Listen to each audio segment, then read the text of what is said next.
여러분 안녕하십니까. 제22대 국회의원 선거 후보자 토론회 진행을 맡은 황수동입니다. 오늘 토론회는 청주 흥덕 선거구에 출마한 후보들을 모시고 60분간 진행됩니다. 토론회는 CJB 유튜브와 네이버 TV 등을 통해서 실시간으로 보실 수 있습니다. 그럼 오늘 참석해 주신 두 분의 후보자 소개해 드리겠습니다. 기호 1번 더불어민주당 이현희 후보입니다. 네, 안녕하세요. 반갑습니다. 기호 2번 국민의힘 김동원 후보입니다. 안녕하십니까. 김동원입니다. 네, 토론자의 좌석 배치와 발언 순서는 모두 사전 추첨을 통해 결정됐음을 알려드립니다. 후보자 초청은 공직선거법 82조의 2에 근거하였습니다. 오늘 토론에서 주어지는 모든 의제는 청주시 흥덕구 선거관리위원회에서 엄정하게 선정한 것임을 알려드립니다. 네, 그리고 후보자들께서는 선거방송 토론위원회에서 주관한 자리인 만큼 상대 후보를 향한 비방보다는 정책 위주의 토론이 될 수 있도록 협조해 주시길 당부드립니다. 그럼 본격적인 토론에 앞서서 후보들의 시작 발언 들어보겠습니다. 출마 이유와 포부를 밝혀주시면 되겠습니다. 주어진 시간은 1분 30초입니다. 먼저 더불어민주당 이현희 후보부터 시작해 주시죠. 존경하는 청주시민, 흥덕구민 여러분, 더불어민주당 국회의원 후보 이현희입니다. 무심천에는 벚꽃이, 가경천에는 살구꽃이 봄을 알리고 있습니다. 그러나 민생경제 현실은 아직도 한겨울입니다. 4월에도 천정부지로 치솟는 물가는 잡힐 줄 모르더니 마침내 사과, 바나나, 감자, 오렌지 가격이 세계에서 제일 비싸다는 언론 보도가 있었습니다. 미친 물가는 총선이 끝나고 더 오를 전망입니다. 공공요금 인상이 줄줄이 대기하고 있습니다.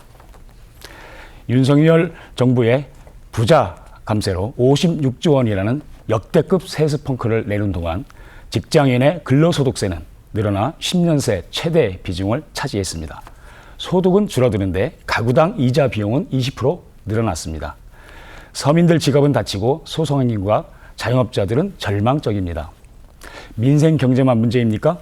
이태원 오송 참사, 최상병 사망 사건 무엇 하나 책임지지 않고 있습니다.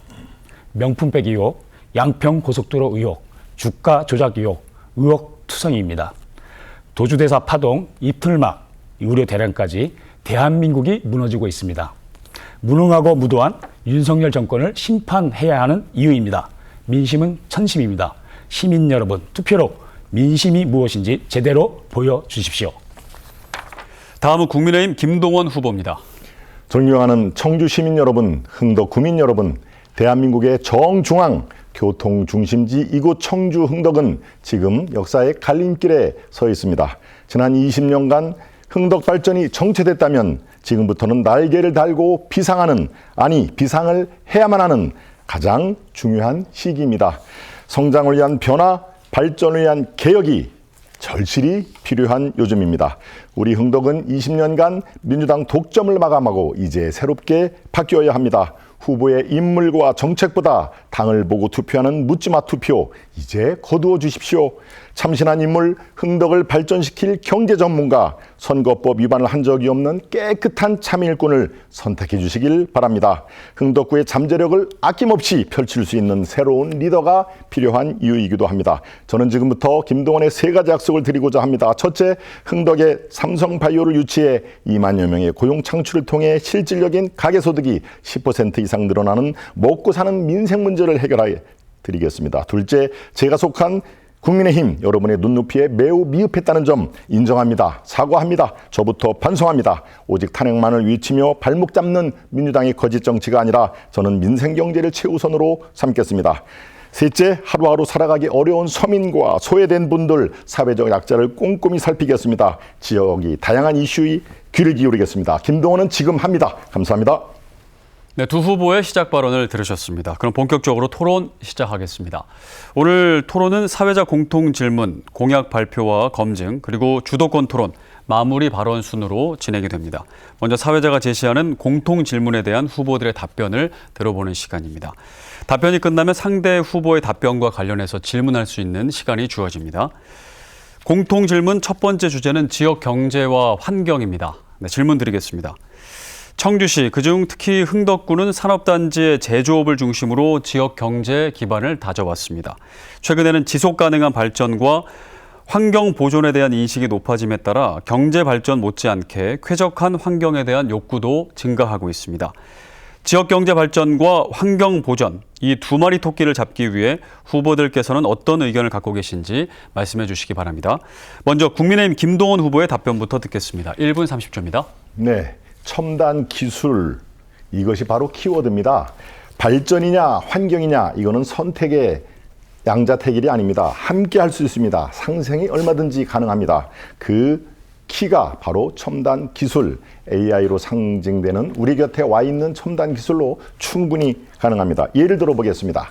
덴마크의 코펜하겐 많은 분들이 주목하고 있죠. 도시 전체가 친환경 도시로 아마 여러분들도 TV에서 소개를 한 걸 보실 수 있겠습니다. 산업단지 환경 친화적으로 운영이 되고 있습니다. 엄격한 환경 기준을 적용하기 때문입니다. 바로 우리는 이런 덴마크 코펜하겐을 모델로 삼아서 발전과 환경이 동시에 가도록 유도를 해야 됩니다. 마찬가지입니다. 저의 공약 중에 GLCT 인근의 한일시멘트 이전, 또 폐수 종말 처리장 옥산으로의 이전 이런 것들이 다 여기에 포함이 되는 것입니다. 두 번째입니다. 독일의 프라운호퍼 연구소 모델도 참고할 만합니다.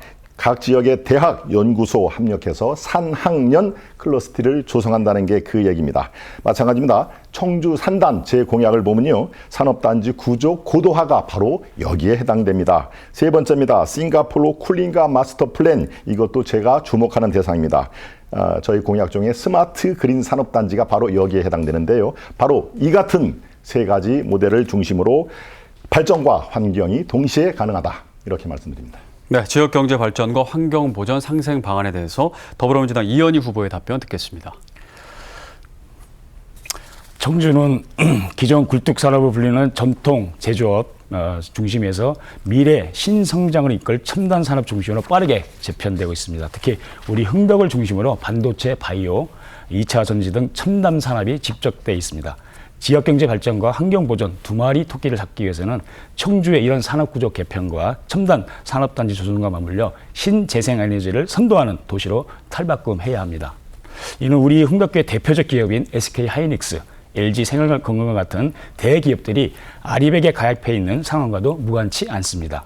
이제 흥덕을 중심으로 한 청주는 아리백을 안정적으로 구축하지 않으면 첨단 산업의 대표 기업들을 유치하고 유지하기가 어려워질 것입니다. 재생에너지 기반 구축을 위해 시민 참여형 에너지 재생 사업부터 시작해야 합니다. 공공기관 등 건물 옥상에 태양광 시설 설치 및 휴식 공간을 마련하고 유부지를 활용하여 태양광 및 주차장 시설을 설치하겠습니다. 민간에서 관련 시설 설치 시 필요한 비용을 인센티브로 제공하겠습니다. 이를 위해 분산에너지법 개정 등 관련 법률 개정에 적극적으로 노력하겠으며 지역에서는 관련 협의회를 만들어 시민과 함께하는 정책을 시행하겠습니다. 아울러 분산에너지 특구 지정이 올 6월부터 시작이 됩니다. 충북과 청주가 분산에너지 특구로 지정되어 청주와 충북이 재생에너지의 선도 도시가 될 수 있도록 청주시와 충북도와 협의하겠습니다. 네, 상대 후보의 답변과 관련해서 질문하는 시간을 갖겠습니다. 먼저 국민의힘 김동원 후보부터 질문해 주시죠. 30초입니다. 예, 지금 말씀 중에 재생에너지, 청주를 대생에너지의 중심으로 삼겠다라는 그 부분이 들어있는데요. 어떻게 재생에너지를 청주의 대표 산업으로 꼽았을까요? 재생에너지 아리백 하면은 주로 태양광과 풍력을 얘기하죠. 특히 이제 충북의 청주의 전력 작업률이 매우 낮습니다. 그런데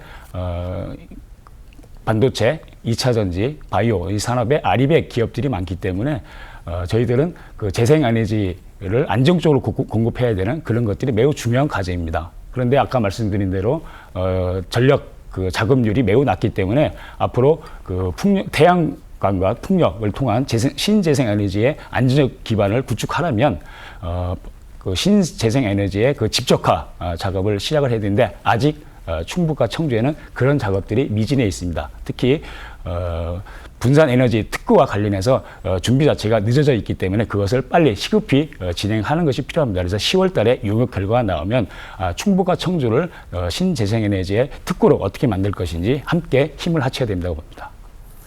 네, 다음은 김동원 후보의 답변과 관련해서 이현희 후보께서 질문해 주시죠. 30초입니다. 청주는 첨단 산업이 밀집되어 있고 재생에너지 확보가 매우 중요한 지역입니다. 제주, 울산, 나주를 보면 이미 분산에너지 특구 지정과 관련해서 지난해부터 움직이고 있습니다.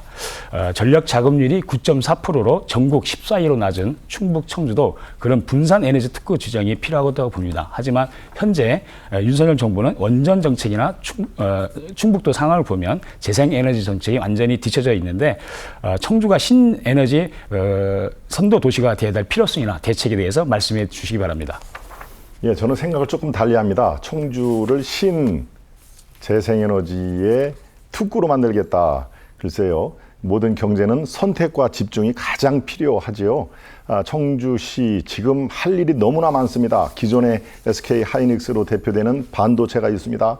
그리고 또 바이오 국제도시 바이오라는 앞으로 50년간 대한민국을 이끌 바이오가 청주, 그것도 흥덕의 중심 산업으로 키워가고 있습니다. 여기에 또 재생에너지 특구로 만들겠다. 글쎄요, 이거 분산 아닐까요? 선택과 집중을 해야 됩니다. 우리는 제가 갖고 있는 청주 흥덕에서 가장 경쟁력 있는 자원을 집중시킬 필요가 있습니다. 저보고 말하자면 신재생에너지의 특구로 만들겠다. 저는 이거 찬성할 수가 없습니다. 지금 우리가 갖고 있는 반도체, 바이오 여기에 집중적으로 우리는 경쟁력을 강화해야 되는 시점이라고 저는 판단하고 있습니다. 네, 알겠습니다. 자, 이어서 두 번째 공통 질문을 드리겠습니다. 두 번째 주제는 청년과 일자리 정책입니다. 질문 드리겠습니다. 2021년 기준 충청권 일반대학 졸업생 중에 약 60% 이상이 수도권에서 취업한 것으로 나타났습니다. 지역 인재 유출을 막기 위해 양질의 일자리 개발이 절실한 상황인데요. 이를 위한 일자리 정책 어떤 것들이 있을지 말씀해 주시기 바랍니다. 정해진 순서에 따라 더불어민주당 이현희 후보의 답변부터 듣겠습니다. 1분 30초입니다. 네, 젊은 인재들이 지방을 떠나는 이유는 양질의 일자리뿐만 아니라 지방의 정조 여건이 큰 요인입니다. 주거환경, 문화생활 인프라, 의료시설 등 부족이 큰 이유를 차지하고 있습니다. 그래서 첨단 미래형 성장 산업을 계속 유치함과 동시에 의료, 문화, 체육, 관광 등 서비스 산업을 새롭게 발굴, 육성시키는 것이 매우 중요하다고 생각됩니다. 특히 청주는 서비스 산업을 더 적극적으로 육성할 필요가 있습니다. 서비스 산업이 발전해야 정주 여건이 개선되고 그에 따른 일자리도 창출되며 그 동력으로 미래형 첨단 산업단지와 기업들이 유치되는 선순환 구조를 만드는 것이 근본적인 해결책이라고 봅니다. 다음으로 대학 기업 간 연계, 산학협력 강화도 매우 중요합니다. 작년 충북연구원 조사에 따르면 도내 대학 졸업자 중 충북에 취업한 청년은 27.2%에 불과했습니다. 지역 인재가 우선 채용될 수 있도록 기업과 협약을 강화하고 채용 성과에 따른 기업 지원 방안도 그 마련을 통해서 산학협력 체계를 강화해야 합니다. 예를 들면 지금 충북대 수의학과는 대한민국 최고 수준의 수의학과 전문성을 갖고 있습니다. 대학 최초로 반려동물 암센터 설립도 추진되고 있습니다. 청주가 동물의료 연구개발과 반려동물 산업의 메카로 발돋움할 수 있는 좋은 조건입니다. 하지만 시도의 지원과 관심이 부족한 것이 현실입니다. 국비를 지원해서 동물의료 기반의 디지털 헬스케어 기술 개발과 인재 양성, 인력 양성, 반려동물 암센터 등 관련 시설을 조성하면 거기서 다시 양질의 일자리가 파급 효과가 발생할 수 네, 시간이 다 됐습니다. 지역 인재 유출을 막기 위한 일자리 정책 어떤 것이 있을지 국민의힘 김동연 후보의 답변 듣겠습니다. 예, 역시 좋은 일자리를 많이 공급해 주는 게 가장 중요한 해결책입니다. 그래서 제가 대표 공약으로 삼성 바이오로직스라고 하는 대한민국을 넘어서 글로벌 바이오 기업을 유치하겠다 하는 얘기가 거기서 출발을 하고 있습니다.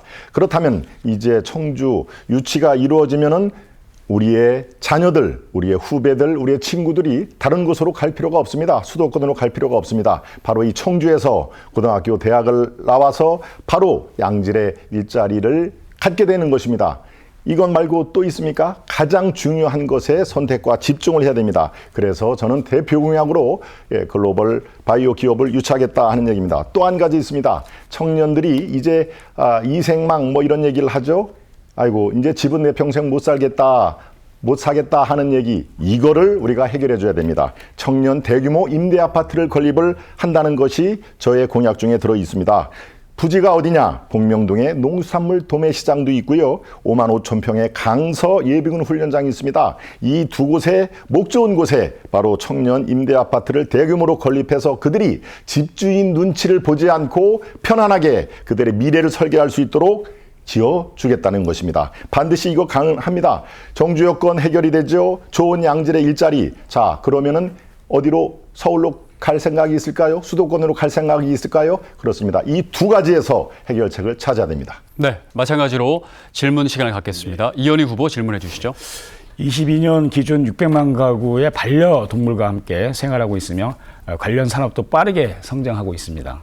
즉 해당 분야는 양질의 일자리 창출 등 유망 신산업 분야입니다. 관련해서 국내 최고 수준인 충북대 수의학과가 우리 청주시에 있지만 제대로 된 지원을 받지 못하고 있습니다. 관련해서 우리 김동원 후보는 이런 그 충북대 수의학과의 그 지원을 통해서 세계적인 그 대학으로 발전시킬 수 있는 그런 대안이 무엇인지 묻고 싶습니다. 네, 수의대뿐만이 아니죠. 충북대는 제 중고등학교 동창들도 많이 진학을 했습니다만은 전국적으로 이 경쟁력 있는 과들이 굉장히 많습니다. 농과대학도 그렇습니다. 수의학과뿐만이 아니고 건축과 토목과도 우리 국내에서 가장 경쟁력 있는 대학 중에 하나인데요. 이들이 계속 경쟁력을 유지하고 그 과를 나오면은 취업 걱정을 할 필요가 없는 바로 특성화 대학에 우리는 초점을 맞춰야 됩니다. 여기에는 정부의 지원뿐만이 아니라 그 지역의 유망 기업들, 이거는 뭐 중소기업도 관계없습니다. 꾸준하게 네트워킹을 맺어줘서 이거는 민관정이 함께 해야 될 일인데요. 수의학이면 수의학, 건축과 토목과 그리고 농과대학, 바이오 관련된 여기에 지역 주민들의 일자리 창출, 이것을 목표로 삼아서 연계를 하면은 바로 국제적인 그런 경쟁력이 탄생을 한다. 그런 네트워킹이 가장 중요하다라는 말씀을 제가 드리겠습니다. 네, 이번에 반대로 김동원 후보의 질문입니다. 네, 아까 이현희 후보님 말씀 중에 기업의 지원책을 강구하겠다 이렇게 얘기를 했습니다. 기업의 지원책, 이거는 뭐 우리가 교과서에 나오는 얘기입니다만 어떻게가 중요합니다. 구체적인 실천 방안이 중요한데요. 기업의 지원책을 어떻게 끌어내실 방안이신지요? 예, 문재인 정부에서 일자리와 청년, 기업의 연계를 위해서 청년 내일 채용 공제 사업을 실시한 바 있는데 윤석열 정부에서 중단이 됐습니다. 내일 채용 공제는 그 취업한 청년 본인이 300만 원을 적립을 하고 그리고 기업이 또 300만 원 적립하면 정부가 600만 원을 지원해서 최종적으로 1,200만 원을 일정 시기에 목돈으로 지급하는 사업입니다. 그래서 청년들이 중소기업이나 이런 데 취업했을 때 지역에서 특히 지역에 있는 기업에 취업했을 때 이런 내일 채용 공제가 청년들이 그 지역을 떠나지 않고 그 중소기업에서 열심히 일할 수 있는 그런 그 자립의 여건을 마련해 주는 것인데 이런 것들이 문재인 정부에서 추진되다가 윤석열 정부에서 중단이 됐습니다. 매우 아쉬운 일이죠. 특히 청주에는 그런 지역의 대학에서 졸업한 학생들이 이런 지원을 통해서 충분히 지역에서 취업할 수 있는 그런 기회를 제공할 필요가 있다 생각됩니다. 네, 계속해서 세 번째 공통 질문 드리겠습니다. 국가 균형 발전과 지역사회 경쟁력 확보를 위한 충청권 메가시티 출범 공동선언 등이 발표되고 있습니다. 계획이 성공적으로 추진된다면 수도권에 치우친 국토 발전의 무게중심을 되찾는 동시에 상당한 경제적 효과가 발생될 것으로 예상이 됩니다. 반대로 실패한다면 행정력만 낭비되는 결과를 초래할 위험도 있는데요. 충청권 메가시티 구축과 관련해서 후보자의 의견과 어떠한 정책적 방안을 구상하고 있는지 답변해 주시기 바랍니다. 이번에는 국민의힘 김동원 후보 답변부터 듣겠습니다. 1분 30초입니다. 네, 충청권 메가시티는 우리가 장점과 단점을 함께 균형 있게 살펴봐야 됩니다. 일단 메가시티가 실현이 된다면 수도권 감이라는 상당 부분 해소가 될 겁니다. 지금 서울과 경기도를 중심으로 한 수도권의 인구가 각기 1,000만 명이 넘지 않습니까? 서울 인구는 조금 줄어들었습니다만은 국가균형발전이라는 대의에 이거는 상당 부분 부합하다 이런 얘기가 있고요.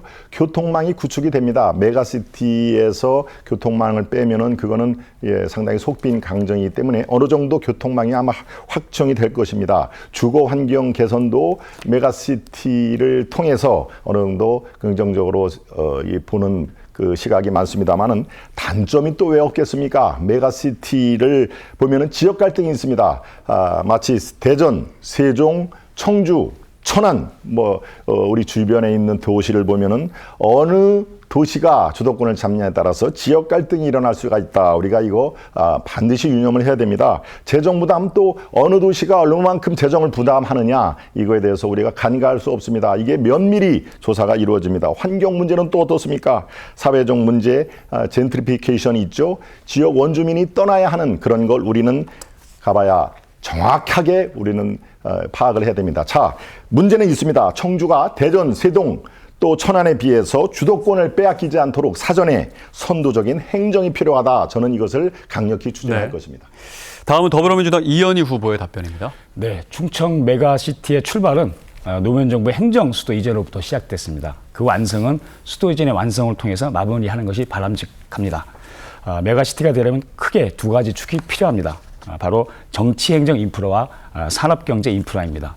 지난 20년간 보수 정권에서 계속 수도 이전을 지체시켜 왔는데 국회와 대통령실의 완전한 이전을 통해서 수도 이전을 마무리하고 정치 행정 인프라를 완성하는 것이 필요합니다. 그리고 이런 것을 통해서 충청을 명실상부한 대한민국의 행정 중심지로 만들어야 합니다. 두 번째는 산업입니다. 우리나라의 그 제2의 도시인 부산만 해도 1000대 기업에 들어가는 기업이 28개밖에 없고 100위 안에는 아예 없는 것이 현실입니다. 그래서 충청 메가시티가 완성되기 위해서는 청주의 역할이 중요합니다. 청주에는 반도체, 바이오, 2차 전지 등 미래 성장 산업들이 많이 존재합니다. 그래서 저는 세종의 정부 부처와 국회 관련 기관들, 청주에는 청와대를 비롯한 공공기관과 첨단 미래 산업들이 골고루 배치될 때 충청 메가시티를 실현할 수 있다고 생각합니다. 아울러 광역철도, 광역버스 등 광역 대중교통 체계가 완비돼서 1시간 생활권 교통 인프라가 구축된다면 청주와 세종을 중심으로 대전과 천안, 아산을 잇는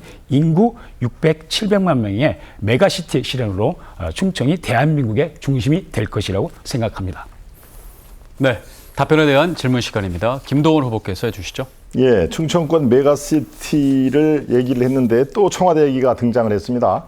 어젠가요? 네, 바로 인근 청원의 송재본 후보의 TV 토론을 보니까요. 흥덕의 이현희 후보의 청와대 청주 이전, 더 정확히는 물론 대통령실 이전이죠. 이거에 대해서 본인은 반대한다 이런 취지의 얘기를 했는데요. 같은 인근의 민주당 후보조차 동의하지 않는 이것을 충청권 메가시티의 핵심 내용으로 한다? 저는 결코 동의할 수 없습니다.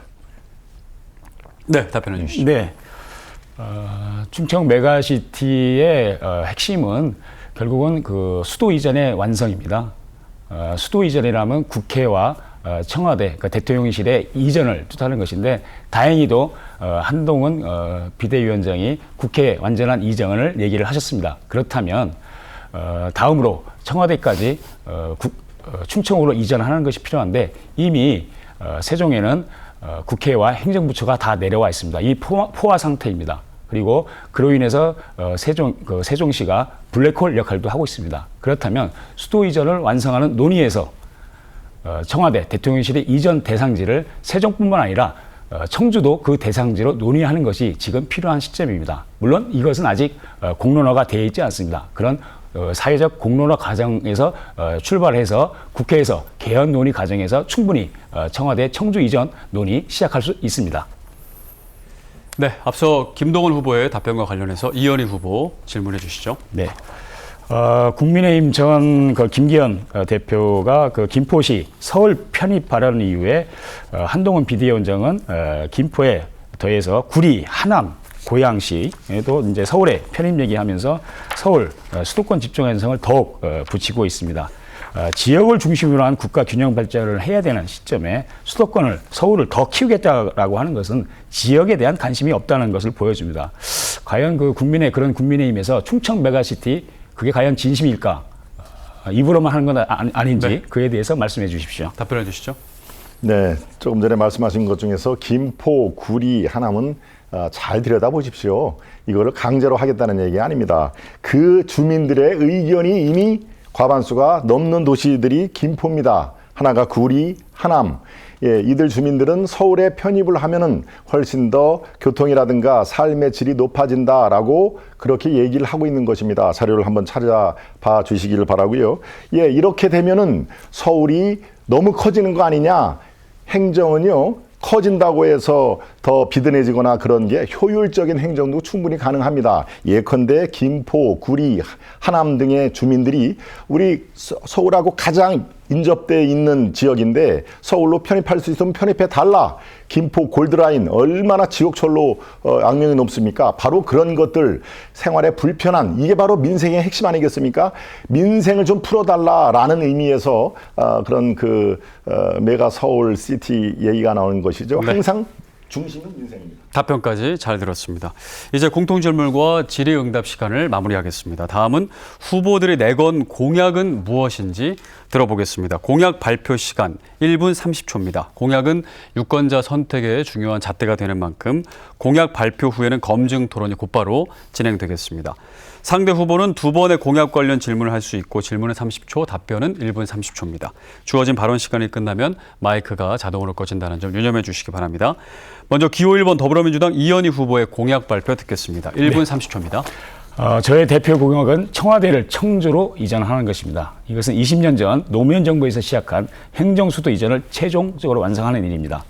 국민의힘 한동훈 비대위원장이 국회 완전 이전 공약으로 수도 이전 문제가 중대 기로에 섰습니다. 저와 민주당은 국회 완전 이전을 환영합니다. 그러나 국회의 완전 이전은 현행 법률로는 추진할 수 없습니다. 위헌이기 때문입니다. 국회를 완전 이전하기 위해서는 개헌을 하거나 2004년 헌법재판소 결정을 번복해야 합니다. 22대 국회가 개헌되면 국회를 이전하기 위해 개헌에 착수해야 합니다. 문제는 개헌을 통해 국회는 이전하는데 청와대는 곧 대통령실은 어떻게 할 거냐 하는 문제가 대두됩니다. 국회는 완전히 이전하는데 청와대는 계속 서울에 둔다면 위헌 논란과 함께 행정 낭비, 국론 분열은 명확관합니다. 대통령 제2 집무실 건설이 아니라 수도 이전 완성을 위해서 대통령 집무실, 관저, 비서실, 영빈관, 경호실 등 청와대 전체를 충청으로 이전해야 합니다. 그런데 세종은 이미 포화 상태이고 그 주변 도시에 블랙홀 역할을 하고 있습니다. 또 다른 지역 불균형을 낳고 있습니다. 그래서 수도 이전을 완성하기 위해서 청와대 이전 대상지도 세종이 아닌 교통 인프라가 잘 갖춰진 청주도 그 대상지도 적극 검토돼야 합니다. 22대 국회에서 수도 이전을 위한 개헌 논의가 시작되면 청주가 청와대의 이전의 최적 후보지가 되도록 노력하겠습니다. 네. 들으신 공약과 관련해서 궁금하신 점 질문해 주시죠. 예, 두 가지 말씀을 드리겠습니다. 우선 자꾸 청와대 얘기를 하는데 청와대와 대통령실을 제발 구별을 해 주시기 바랍니다.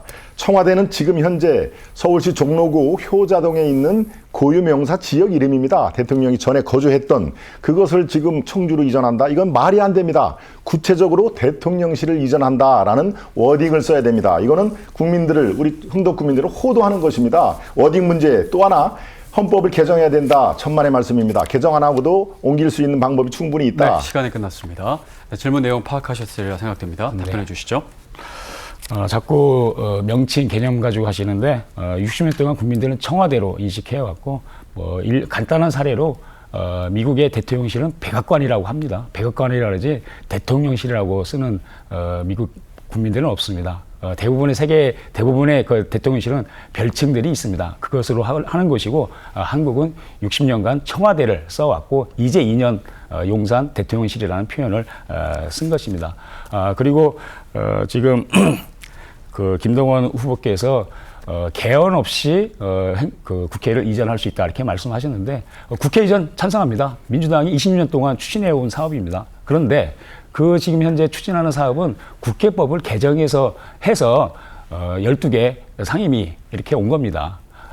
그래서 본회의장과 국회의장실은 서울에 둔 채로 이전을 하는 세종의사당을 설립했는데 이번에 한동훈 비대위원장이 완전 이전을 공약을 하셨습니다. 그렇게 되면 헌법재판소에서 판결한 대로 수도라 하면 국회와 청와대를 얘기를 하는 것인데 국회를 완전히 이전하게 되면 이것은 위헌 상태가 되기 때문에 어쨌든 우리 민주당은 동의할 준비가 되어 있습니다. 그래서 그것을 다음 22대 국회가 열리면 개헌 논의를 시작해서 이 국회와 청와대 이전 문제에 대한 논의를 매듭을 져서 수도 이전을 최종적으로 완성해야 된다고 봅니다. 네, 다시 보충 질문하실 수 있습니다. 예, 자꾸 개헌 말씀을 하십니다만은 개헌 국회에 200석 이상이 의석이 되면은 개헌을 할 수가 있는 상황입니다. 예, 개헌을 지금 여러 번 말씀을 하셨는데 이게 지금 총선에서 200석 이상을 확보를 해 달라라는 얘기로 저는 들립니다. 자, 어떻게 생각하십니까? 또 하나 관련된 얘기를 더 드리겠습니다. 이 청와대 말씀 오면은 청주공항에 비행기가 못 뜬다는 사실 알고 계십니까? 답변해 주십시오.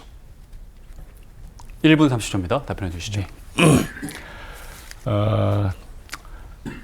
용산 청와대가 용산으로 이전하는 과정에서 윤석열 대통령은 아무 준비도 없이 점령하는 식으로 용산 국방부 건물로 들어왔습니다. 거기에 인근 3.7km 이 부분에는 용산역도 있고 반포 사시는 아크로비스타도 있고 뭐 여러 가지 시설들이 있는데 이런 거 다 무시하고 용산 들어와서 하고 있는데 거기에 어떤 대중교통 체계나 뭐 이런 문제가 전혀 없습니다. 문제는 저희들이 청와대를 부지를 어디로 선정하냐에 따라서 부지를 먼저 선정하고 그 이후에 제기되는 그 비행 금지 구역, 항공 문제, 방공 문제 이런 것들은 그 지형에 맞게 설계를 하면 되는 그런 기술적인 문제입니다. 그런 기술적 문제를 가지고 청와대 이전이 된다 안 된다 이렇게 하는 부분은 매우 그 앞뒤가 틀린 얘기고요. 그래서 먼저 중요한 것은 수도 이전 안정 차원에서 청와대를 이전하는 것이 지금 매우 중요하다. 그래서 그 부지를 세종으로 갈 건지 청주로 해서 할 건지 이런 부분을 정해야 되는데 저는 청주공항이 있고 오송역이 있기 때문에 그 이전 대상의 부지로 매우 적합하다 이렇게 보고 있기 때문에 이것을 사회적 공론화 단계를 거쳐서 앞으로 국회 개헌 논의 과정에서 충분히 그 필요성들을 설득을 하게 되면 청주로 청와대를 이전할 수 있는 근거가 있다라고 하는 부분들을 설득할 수 있을 것이라 이렇게 생각을 하고 있습니다. 네, 이현희 후보에 대한 답변 잘 들었습니다. 다음은 기호 2번 국민의힘 김동원 후보의 공약 발표 듣겠습니다. 1분 30초입니다. 네, 저의 1호 공약은 바로 청주 흥덕에 삼성바이오로직스를 유치하겠다는 것입니다. 이미 작년 6월에 기자회견을 통해서 제가 여러분께 공약을 내보였습니다. 이제 시간이 지나면서 많은 유권자분, 주민 여러분께서 이게 성사가 되겠구나라는 생각을 가지고 계실 겁니다. 바로 지난주입니다. 청주에서 민생 문제 해결 간담회가 민관정 합동 간담회를 열었는데요. 바로 청주를 국제 바이오 중심지로 만들겠다라는 그런 얘기가 나온 거 여러분 다 지상을 통해서 보셨을 것입니다. 우리 청주 주민들이 이제 청주와 바이오는 뗄래야 뗄 수 없는 그런 중요한 핵심 산업으로 됐구나라는 것을 만들어 놨습니다. 앞으로 9년 2035년에 바이오 투자가 바로 200조 원 시대를 열겠다. 시장 규모는 무려 5,400조라는 수치가 나왔습니다. 이 흥덕을 명품 도시로 발전시키는데 조금도 손색이 없는 수치입니다. 바로 한국판 보스턴 클러스터가 이제 청주 흥덕이 그 대를 잇는다라고 생각을 하시면 됩니다. 저희 6개월 전부터 공약이자 가장 핵심인 청주 흥덕에 삼성바이오 유치 가능합니다. 여러분의 자녀가, 여러분의 친구가, 후배가 이제 유망한 질 좋은 기업 도시 흥덕 여기에서 미래를 펼칠 시간이 다가오고 있습니다. 여러분 기대해 주십시오. 네, 김동원 후보의 대표 공약 들었습니다. 이현희 후보 궁금하신 점 질문해 주시죠. 네, 삼성바이오가 청주에 오면 좋겠습니다. 문제는 현실성 부분인데 충북도도 이미 시대로 했고 그리고 이미 삼성은 2032년까지 지금 짓는 5호 공장을 포함해서 공장 4개를 송도에 짓기로 이미 결정을 한 상태입니다. 삼성에서 청주에 공장을 짓겠다, 투자하겠다 아직 별다른 소식이 없는데요. 과연 그 김동원 후보께서는 2032년 이후에 어떤 그 로드맵을 가지고 삼성바이오를 청주에 유치하시겠다는 건지 말씀해 주십시오. 네, 지금 삼성과 인천 사이에 앞으로 추가로 공장 증설에 대한 부지 협상이 진행 중인 것으로 알고 있습니다. 꾸준히 컨택을 저와 삼성 핵심 관계자들 아주 고위직이죠. 예, 지금 논의를 하고 있습니다. 그런데 송도에서 패키지 앞으로 추가 4, 5, 6 패키지 땅을 삼성은 원하는데 그게 여의치가 않습니다. 여러분께 말씀을 드립니다. 그렇다고 부분 떼서 인천이 그걸 매각을 할 생각도 없습니다. 그렇다면은 제3의 대안을 만들어야 됩니다. 대안 중에 청주 흥덕은 가장 유망한 대안이다. 왜 그렇습니까? 식약처를 비롯해서 바이오 6대 국가기관이 모두 이곳에 이미 자리를 잡고 있습니다. 삼성에서 그것을 유심히 보고 있습니다. 다른 지역보다 흥덕을 지금 관심 있게 지켜보고 있습니다. 여러분들께서 삼성바이오가 여기 오면 최소 3,000명에서 최대 27,000명의 고용 효과가 창출이 됩니다. 생산 유발 효과 7조, 8조, 최대 9조까지 나오는 연구 추정치가 있습니다. 자, 이래도 여러분들 민주당 후보의 실현 가능성이 없다라는 얘기를 할까요? 아닙니다. 여기에 우리가 바로 미래도시, 명품도시, 자족도시로 이루는데 바로 바이오 산업은 우리 청주를 먹여 살릴 흥덕을 국가 중심주로 만들 그런 꿈의 키워드다. 저는 그렇게 생각하고 있습니다. 네, 다시 한번 추가 질문하실 수 있습니다. 그러면 이렇게 한번 질문을 드려보죠. 삼성바이오도 아리백 가입 기업입니다. 결국 삼성바이오를 유치하려면 그 신재생 에너지에 대한 안정적인 그 방안이 있어야 되는데 지금 그 김동욱 후보께서는 유치하겠다는 계획만 있지 삼성바이오가 올 수 있는 아리백에 대비할 수 있는 신재생 에너지에 대한 구체적인 계획은 전혀 없습니다.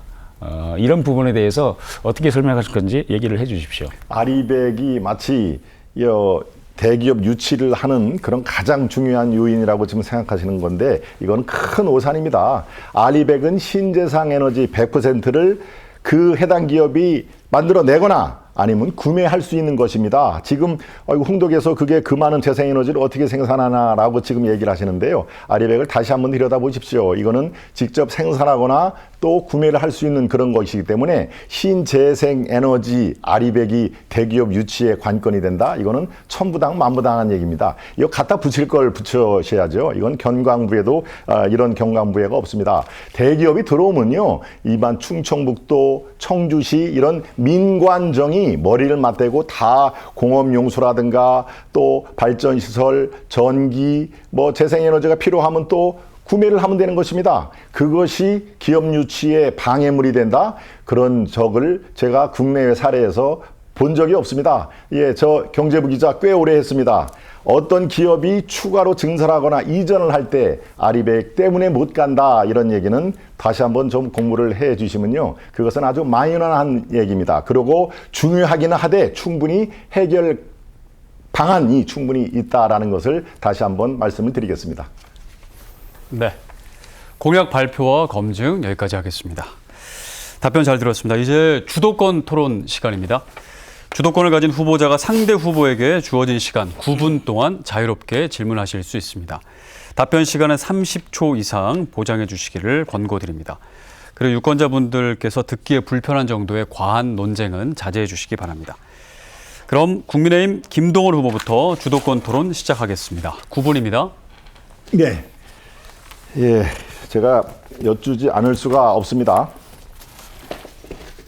네, 바로 이것을 한번 잘 봐주시기 바랍니다. 시청자 여러분. 여러분 대개 우편물을 통해서 다 전달이 됐습니다. 우리 흥덕구에 22만 8천 명의 유권자, 가구 수로는 대개 한 14만 7천 가구 수가 되는데 이미 다 가가호호 배달이 됐습니다. 이현희 후보의 공보물 거기에 들어있는 내용입니다. 제가 따로 꾸며내서 온 게 아닙니다. 자, 거기에 보면요. 공직선거법 위반 이렇게 돼 있습니다. 공직선거법 위반 소명자료 이렇게 돼 있습니다. 2012년 국회의원 선거 당시 후보였던 국회의원은 무죄 선고되었고 본인이 보좌관으로서 모셨던 국회의원은 무죄 선고되었고 본인은 보좌관으로서 신의를 지켜 모든 책임을 진 사건이다. 이렇게 되어 있습니다. 그 밑에 보면요. 예, 이제 전과가 2범으로 기록이 되어 있습니다. 그거는 적시를 했는데 아주 보일 듯 말 듯이 작은 글씨 여러분 잘 한번 살펴보시기 바랍니다. 이게 잘 안 보이시면 집에 있는 공보물을 살펴봐 주시기 바랍니다. 옆에 있는 글씨에 거의 한 4분의 1, 5분의 1 크기에 작게 국가보안법 위반 2년 6개월, 자격정지 3년, 공직선거법 위반 징역 1년 이렇게 되어 있습니다. 아주 작게 이 필기를 했습니다. 글쎄요. 본인이 떳떳지 못한 것을 인정을 하는 걸까요? 예, 좋습니다. 거기까지 좋습니다. 공직선거법 위반을 소명을 했는데요. 이 공직선거법 위반은 2012년 국회의원 선거 당시 후보였던 국회의원, 본인이 모셨던 박모라는 국회의원입니다. 무죄 선고되었고 이렇게 나옵니다. 본인은 보좌관으로서 신의를 지켜 모든 책임을 진 사건이다. 마치 본인은 책임이 없는 듯한 그런 얘기를 하는데요. 저는 처음에 믿었습니다. 이거 상당히 억울하겠구나. 본인이 크게 잘못이 없는데 뒤집어 쓰인 그런 그 상황에 있구나. 왜냐하면 공보물에 이렇게 소명을 했다는 얘기는 이거는 뭐 팩트 아니고서는 믿기가 어렵죠. 그런데 제가 지난 그 TV 토론 때 말씀을 드렸습니다. 여기에 뭐 투신자살한 분도 계시고 사건이 복잡합니다. 투신자살 사건은 어떻게 된 겁니까? 라고 하니까 첫 번째 TV 토론에서 이렇게 얘기했습니다. 나는 그거에 대해서 아무 관련이 없다. 따라서 할 말이 없다. 이렇게 얘기했습니다. 맞죠?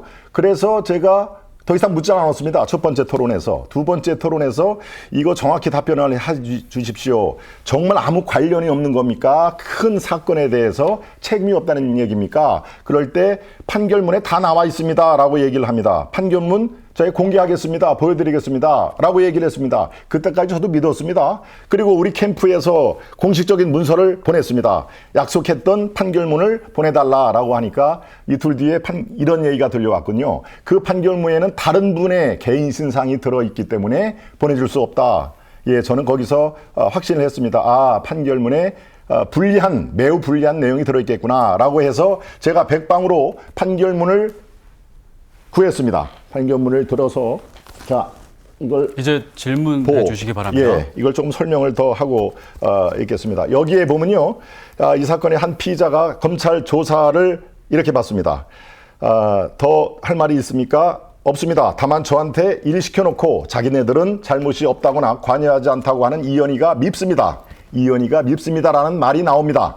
이현희가 조사받는 모습을 봤는데 인정할 수 없다. 그런 사실 없다고 말하는 것을 보니까 매우 화가 나더군요. 라고 진술하며 이현희가 계속해서 그런 부분에 대해서 부인하면 저와 대질시켜 주십시오. 라고 하는 검사 진술조서에 들어가 있습니다.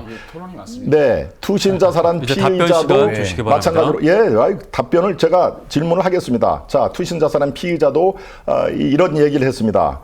내가 출신이 낮으면 이렇게 살아야 되는가? 애가 아파 누워 있는데도 모바일 투표 받아오는 내 자신이 싫었다. 두 번 다시 이런 단체 모임은 가입하지 않을 것이며 광주 동구에서 사는 것이 싫다. 이번 사건으로 상처를 너무 많이 받았며 정치 세계가 이런 감보다 달면 삼키고 쓰면 뱉는 현상을 뼈저리게 느낀다라는 게 진술 조서입니다. 이 조서가 이만큼 있는데요. 제가 여기까지만 얘기를 하겠습니다. 그러고 이제 판결이 나옵니다. 판결. 본인이 무죄라고 주장했던 박모 국회의원은 2심, 3심을 거쳐서 80만 원 벌금 유죄로 나옵니다. 그리고 본인은 어떻습니까? 잠깐 기다리세요. 잠깐. 이현희 징역 3년, 토론을 하세요. 2심에 징역 2년 이렇게 돼 있습니다. 자, 본인이 나는 잘못이 없는데 뒤집어 썼다. 신의를 지키려고 한다라고 하면 자기가 모셨던 국회의원과 자기가 시켰던 대여섯 명의 사람들이 다 무죄로 나와야 그게 신의를 지킨 거 아닙니까? 모두 등장하는 분들이 유죄 판결을 받았습니다. 여기까지 하겠습니다. 나오는 진술서에 나오는 6명 모두 유죄 판결을 받고 박모 국회의원도 벌금 80만 원이라는 대법원 판결까지 나와 있습니다. 자, 이제 답변해 주십시오. 왜 무죄라고 얘기했고 왜 허위 진술을 했습니까? 시청자 여러분께서 이렇게 지켜보고 계십니다. 이번 선거는 고물가 고금리로 신음하는 민생경제를 살리는 민생선거, 정책선거가 됩니다. 정말 그 내용을도 모르면서 저렇게 비방하고 판결문에 나와 있는 것을 제가 급한 것은 이해가 되지만 주도권입니다. 방송 토론을 이렇게 네거티브로 소비하는 것은 도리가 아닙니다. 잠깐만요. 네거티브하고 팩트 검증하고는 정확히 말씀드리겠습니다. 제 주도권입니다. 주도권. 큰 실수를 하고 계신데 잠깐만 기다리세요. 답변 시간을 주세요. 제 주도권입니다. 좀 이따 드릴게요. 답변 시간을 주세요. 우리 시청자 여러분, 네거티브하고 이런 팩트 검증하고 구분을 못하는 후보입니다. 이게 어떻게 해서 네거티브입니까? 지금 김동원 후보께서 매우 중대한 실수를 저지르고 있습니다. 허위 사실은 지금 김동원 후보께서 하고 계세요. 제가 말씀을 드릴게요. 판결문을 말씀하시는데 보세요. 좀 기다려 주세요. 이건 지금 그 일방적인 토론입니다. 토론이 아니잖아요. 일방적으로 비방을 하고 자기 얘기를 하는 것이 무슨 토론입니까? 그렇게 하지 마십시오. 자, 정책 토론하세요. 징역 1년 자, 또 저희 박주성 김동원 후보님 벌금 지금 80만 원. 얼마나 중대한 실수를 하고 계신지 아십니까? 예. 방금 그 김동원 후보께서 기자회견에서 이 사건으로 피의자가 진술한 것처럼 말씀하셨는데 이는 명백한 허위 사실입니다. 이 돌아가신 네. 분 명예하시는 거예요. 그분은 조사도 받지도 않았고 진술한 적이 없어요. 앞선 진술에서라고 나왔습니다. 아이고, 앞선 진술에서. 이렇게 하시잖아요. 투신자산 피의자는 자, 진술해서 이렇게 얘기하시는데 이게 다 그분은 판결문입니다. 그러니까 아니, 그분이 소속된 잠깐만요. 그 화장품 그 영업사원의 잠깐만 진술을 갖다 기다리세요. 붙이는데 이렇게 비방하시면 안 되죠. 판결문 공개를 왜 안 했습니까?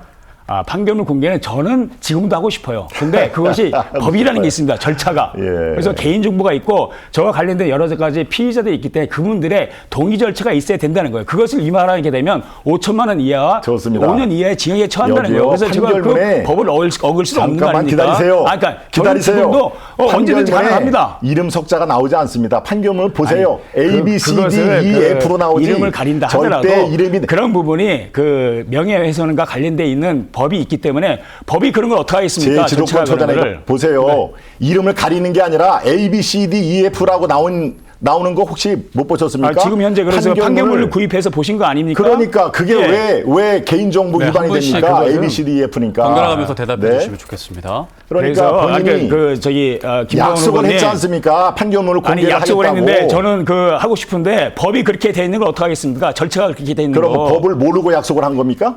그 지점까지는 제가 정확히는 몰랐습니다. 저는 제가 너무 억울하고 무고하기 때문에 예. 그 부분은 언제든지 공개할 수 있는데 그 자문을 받아보니 그런 법적 절차가 있었기 때문에 그것은 제가 법을 어길 수는 없는 거 아닙니까? 아무 잘못도 없는데 대한민국 그 재판부는 1심에서 징역 3년을 때렸군요. 2심에서 징역 1년을 때렸군요. 대한민국 그 거짓말과 재판부를 이걸 증거 모독하는 없이 거 거짓 아닙니까? 진술에 의해서 된 것을 가지고 제가 책임을 진 겁니다. 예, 그럼 그런데 중요한 좋습니다. 것은 12년 전 사건이고 그 사건에 대해서 보다 소소하게 알고 싶으면 잠깐만 기다리세요. 준비위원장 하셨던 그분한테 물어보시면 돼요. 잠깐만 기다리세요. 저한테 일 시켜놓고 자기네들은 잘못이 없다거나 관여하지 않다고 하는 김동원 후보님, 이현이가 밉습니다. 그런 식으로 비방하지 이게 마시고요. 네거티브입니까? 자, 1심 이게 판결과 2심 팩트입니다. 판결이 팩트. 완전히 판결이 전과 달라요. 이점에 주도권은 대한 김동원 팩트를 후보한테 제가 있습니다. 말씀을 드린 겁니다. 그러니까 자꾸 네거티브라고 얘기를 1심 하지 판결과 마세요. 2심 판결이 그럼 다른데. 토론이 안 됩니다. 예? 이게 그 1심 이렇게 판결문 가지고 판결문을 갖고 짜집기 얘기를 해서 하는 그렇게 것도 하는 것은 네거티브? 비방밖에 안 되는 왜 거예요. 제가 얘기를 하는데 자꾸 끼어들죠? 아이고 그럼 지금 조금 비방을 하시니까 그러죠.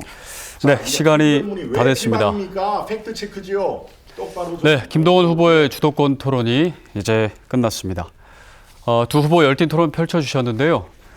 일단 지금 좀 상기가 돼 있으셔서 마음을 좀 가라앉히고 좀 톤 다운해서 이제는 더불어민주당 이현희 후보의 주도권으로 넘어가겠습니다. 다른 분이 말씀하실 때는 듣고 또 함께 말씀해 주시지 않고 번갈아 가면서 그렇게 말씀해 주실 수 있도록 좀 협조 부탁드립니다. 이현희 후보의 주도권 토론. 네, 이제 9분 알겠습니다. 시작하겠습니다.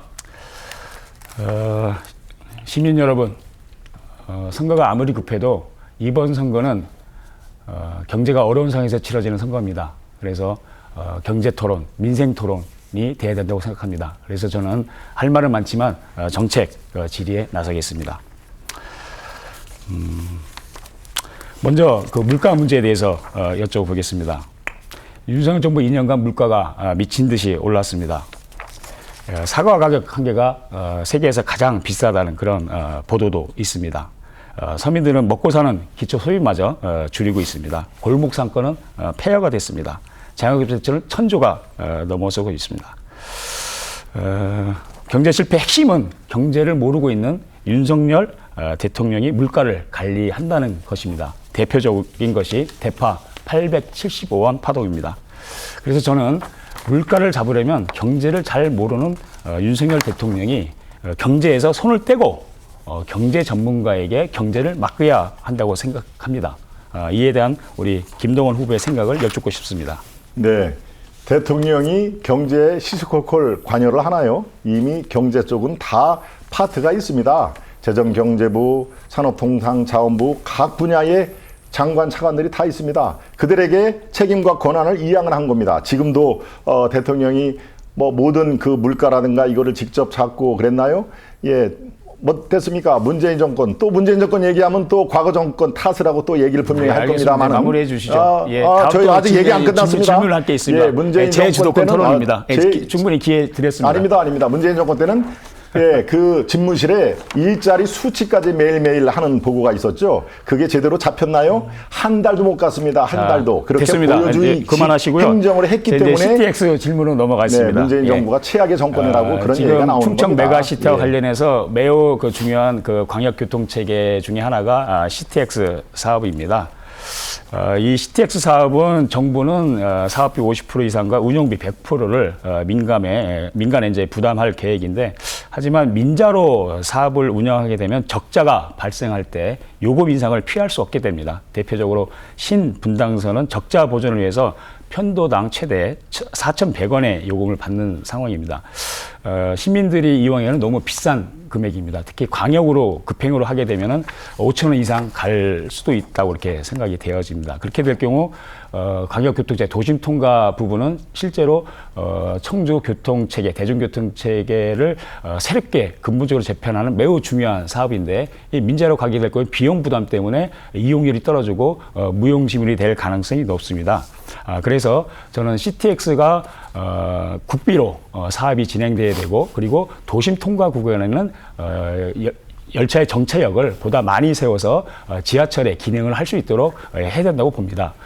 대전 같은 경우는 지하철이 20km밖에 안 되는데 20개 역이 있습니다. 인구 규모가 비슷한 광주도 그 22개 역이 있습니다. 1km 구간마다 정차역이 있는데, 그래서 저는 지금 오송에서 청주공항까지 총 연장이 27km인데 도심 구간만이라도 최소 10개 정도의 정차역을 만드는 것이 필요하다고 봅니다. 그래서 이런 것들을 국비로 충당해서 시민들이 값싸게 이용할 수 있게 하는 것이 필요하다고 보는데, 이 지점에 대해서 답변을 해 주시기 바랍니다. 예, 저는 가능하다면 국비로 전액 충당을 하는 거 저는 동의합니다. 그렇지만 국비가 무한정 쏟아져 나오는 자원이 아니지 않습니까? 이미 정해져 있는 것입니다. 그리고 한정된 자원입니다. 제가 항상 강조를 합니다마는 국가 정책은요, 국정은 선택과 집중 그리고 우선순위가 있습니다. 국비를 어디에 적용을 할 것이냐라는 게 그 정권의 철학이자 소신이 될 수가 있는데요. 국비가 가용 자원을 하면은 당연히 CTX에 들어가야죠. 그런데 그게 안 될 경우에는 부분적인 민자, 이것도 당연히 생각을 해봐야 됩니다. 뭐 교통값, 교통비가 올리는 것을 무서워해서 우리가 짓는 거를 못 짓나요? 그렇지 않습니다. 그 당시의 상황에서 최적의 해결책을 만들어내면 되는 것입니다. 네, 알겠습니다. 그렇기 때문에 그것을 답변 마무리해 주시죠. 너무 국비냐, 네. 민자유치냐 여기에 대해 함몰되면요, 답이 안 나옵니다. 융통성이 있게 해야 됩니다. 네. 네. 다음 아까 아리백 얘기 계속 하셨는데, 윤석열 대통령은 아리백 비중을 2030년에 21% 낮추는 그런 정책들을 취하면서 원전 중심으로 에너지 정책을 가려고 하는데, 그런데 지금 청주에는 바이오 반도체, 2차 전지 이런 기업들이 대부분 다 아리백에 가입해 있습니다. 그래서 실제로 이 아리백 가입 기업들은 재생에너지를 사용하지 않으면 수출을 할 수 없는 상황입니다. 아까 이제 구매하는 것을 말씀하셨는데, 구매를 하게 되면 결국은 기업의 비용이 상승하기 때문에 그로 인해서 결국은 견디지 못하면 그 공장들은 해로 나가게 됩니다. 근데 특히 그래서 지금 청주나 충북은 전력 자금률 자체도 낮은데, 앞으로 성장산업, 바이오나 반도체 같은 성장산업을 유치하기 위해서는 그런 신재생 에너지의 안정적 공급이 필수적인 상황입니다. 근데 그것이 중요하지 않다라고 김동원 후보 얘기하시는데, 그렇게 앞으로 미래 추세, 세계적 추세에 대해서 그렇게 똑바로 얘기를 워딩을 해주세요. 그러니까 제가 세계적 중요하지 추세에 않다고 대해서 얘기한 적 그렇게 없습니다. 부정적으로 얘기하면서 우리가 청주에 그런 미래 성장 산업을 유치할 수 있다? 그건 저는 이해가 되지 않습니다. 그래서 제가 질문을 드리겠습니다. 저는 청주와 충북이 앞으로 미래를 선도하기 위해서는 그런 신재생 에너지를 안정적으로 공급할 수 있는 방안을 지금부터라도 찾아야 된다, 이렇게 생각을 하고 있습니다. 그래서 분산 에너지 특구가 올해 6월부터 지정이 되는데, 지금 제주도나 울산, 나주 같은 데는 아주 왕성하게 준비를 하고 있는데, 청주, 충북 같은 경우는 이제서 용역 발주해서 10월 달에 그 결과가 나옵니다. 그 용역 결과 나오면은 언제 그것을 추진하겠습니다. 이미 다른 시도들은 저만큼 멀리 가 있는데. 질문을 해주시죠. 그래서 신재생에너지가 얼마나 중요한지 그 중요성에 대해서 좀 언급을 해주시고, 그리고 그 분산에너지 특구로 청주와 충북을 실현시킬 수 있는 그런 지정시킬 수 있는 방안이 있으면 좀 얘기를 해주시기 바랍니다. 예. 신재생에너지가 매우 중요합니다. 전적으로 동감합니다. 그런데 신재생에너지 아리백의 만능주의에 빠져서는 안 됩니다. 자꾸 이렇게 말씀하시니까 대선 때 이재명 후보가 다른 후보 윤석열 후보를 아리백이 아십니까? 라고 하면서 공격하는 거하고 제가 연상이 되는데요. 아리백이 왜 안 중요하겠습니까? 신재생에너지 정말로 중요합니다. 그렇지만 충북에 신재생에너지 특구를 만들겠다니요. 그러면 특구가 지금 할 게 얼마나 많습니까? 에너지, 바이오 특구, 반도체 특구. 저는 이렇게 생각합니다. 반도체가 우리 30년을 대한민국을 먹여 살렸다면요. 바이오는 50년, 60년을 먹여 살릴 아주 소중한 우리의 자산입니다. 거기에 선택과 집중을 해야 됩니다. 아리백과 신재생 에너지도 당연히 중요하죠. 제가 중요하지 않다고 얘기를 했나요? 우리 위원님 후보 제가 중요하지 않다고 얘기를 했다고 얘기합니다. 호도를 하지 마십시오. 정확히 말씀해 주십시오. 호도한 적 없고요. 제 또 주도권 토할까 말씀드리겠습니다. 김동원 후보께서는 기자회견에서 이 사건으로 투신한 피의자가 진술한 것처럼 이렇게 말씀하셨는데 이는 어떻게 사망한 사람이 진술을 합니까? 허위 사실로 돌아가신 앞선 진술에서 명예훼손입니다. 돌아가신 분은 수사를 받은 일도 없고 진술한 적도 없습니다. 제가 보여드릴게요. 수사를 받다 돌아가신 게 아닙니다. 김동원 후보가 제시한 그런 진술 내용은 돌아가신 분이 결성한 사조직의 구성으로서 구속됐던 화장품 영업사원에 잡힐 진술입니다. 어떻게 돌아가신 분을 피의자로 둔갑시키고 남의 진술을 돌아가신 분의 진술로 둔갑시킬 수가 있습니까? 판결문에 그대로 나와 허위 있습니다. 사실을 넘어서 정치 있습니다. 공작입니다. 사과하십시오. 이런 허위 날조 정치 공작이 선거를 혼탁하고 타락시키는 것입니다. 본인 얘기를 해주시죠. 본인 얘기. 제가 본인이 관여를 했는지 안 했는지 왜 징역 1년을 받았는지 그것도 선거법 위반 조용히 하십시오. 제가 지금 주도권 토론을 하고 있지 아까도 않습니까? 똑같이 얘기를 하지 않았습니까? 김동원 후보님 먼저 이렇게 비방을 하시니까 말씀드린 거고요. 그러시죠. 그 사건에 대해서 그렇게 궁금한 것이 많으면 제가 아주 쉬운 방법을 말씀드리겠습니다. 그 당시 윤석열 대통령 취임 준비위원장을 하셨던 그 분이 계십니다. 그분이 모든 사건의 전모를 다 알고 진실을 알고 계시니까 그분한테 가서 왜 제가 억울하고 하는지 그 말씀을 물으시면 간단히 해결될 일입니다. 주도권 토론 9분이 모두 끝났습니다. 두 후보의 주도권 토론이 다 마무리가 됐습니다. 이제 벌써 마무리할 시간입니다. 오늘 토론회에서 못다한 말씀, 또 마지막으로 강조하고 싶으신 말씀 있으시면 마무리 발언으로 해주시면 되겠습니다. 시간은 1분 30초입니다. 먼저 기호 1번 더불어민주당 이현희 후보부터 마무리 발언해 주시죠. 네, 사랑하는 청주 시민 흥덕 구민 여러분. 저는 더불어민주당 청주 지역 후보들과 함께 오송 참사 기억과 연대를 위한 5가지 약속을 시민 여러분께 드렸습니다. 유가족분들과 만남, 말씀 항상 잊지 않고 있습니다. 반드시 국정조사를 통해 진상규명과 책임자 처벌, 재발 방지 대책을 마련하겠습니다. 이현희가 끝까지 하겠습니다. 이현희가 정치를 하는 이유, 국회의원이 되고자 하는 이유입니다. 누구나 삶의 기본을 보장받는 사회, 원칙과 상식이 통하는 사회, 아무도 억울해하지 않는 세상, 누구도 소외되거나 차별받지 않는 세상, 더불어 사는 따뜻한 세상, 사람 사는 세상을 만드는데 열과 성을 다하겠습니다. 억울하고 가슴 아프고 소외된 이웃들과 늘 함께 하겠습니다.